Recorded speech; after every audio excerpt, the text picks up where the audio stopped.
በየመን የሀውቲ ይዞታዎች ላይ መጠነ ሰፊ ጥቃት ፈጸመች። ለሐማስ አጋርነት ለማሳየት በቀይ ባህርን በሚንቀሳቀሱ መርከቦች ላይ ጥቃት ማድረስ የጀመረው ቡድኑ ለአየር ጥቃቱ የአጸፋ ምላሽ እሰጣለሁ ብሏል። የአሜሪካ በየመን የሀውቲ ይዞታዎች ላይ መጠነ ሰፊ ጥቃት ፈጸመች። ፕሬዝዳንት ትራምፕ አሜሪካን በየመን የሀውቲ አማጽያን ይዞታ ላይ ወሳኝና ከባድ የአየር ጥቃት መፈጸሟን ተናገሩ።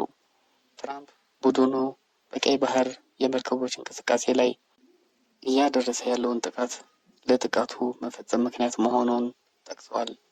በኢራን የሚደግፉት የሀውቲ ታጣቂዎች ወደ የጦር ጄቶቻቸውንና ወታደሮችን እንዲሁም ወደ አጋሮቻችን ተኩሰዋል ያሉት ትራምፕ ዝርፊያቸውን፣ ጥቃታቸው እና ሽብራቸው በቢሊዮን የሚቆጠር ዶላር ማክሰሩንና ሕይወት አደጋ ላይ መጣሉን አክለው ተናግረዋል። የሀውቲ የጤና ሚኒስቴር እንደገለጸው በአየር ጥቃቱ 15 ሰዎች መገደላቸውንና ሌሎች 9 ሰዎች መቁሰላቸውን ገልጸዋል።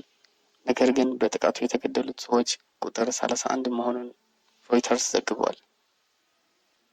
ከእስራኤል ጋር እየተዋጋ ባለው ለፍልስጤሙ ሐማስ ጋርነት ለማሳየት በቀይ ባህር የሚንቀሳቀሱ መርከቦች ላይ ጥቃት ማድረስ የጀመረው ቡድኑ ለአየር ጥቃቱ የአጸፋ ምላሽ እሰጣለሁ ብሏል።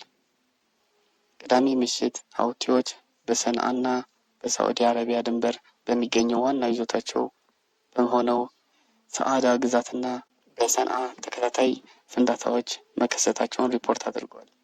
እስራኤልን ጠላት አድርጎ የሚያየውና በኢራን የሚደግፈው አማጺ ቡድኑ ሰንዓንና አብዛኛውን ሰሜን ምዕራብ የየመን የተቆጣጠረ ቢሆንም በዓለም አቀፍ ደረጃ የመንግስት እውቅና አላገኘም።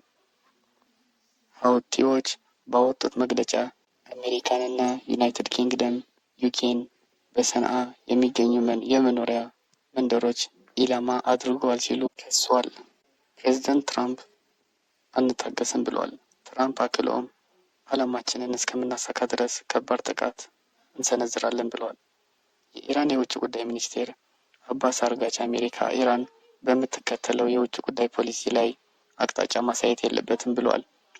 ውጭ ጉዳይ ሚኒስትሩ አሜሪካ የእስራኤልን ዘር ማጥፋትና ሽብርን መደገፏን ታውቁም፣ በየመን የምትፈጽመውን ግድያ ታውቁም ሲሉ በኤክስ ገጻቸውን ጽፈዋል።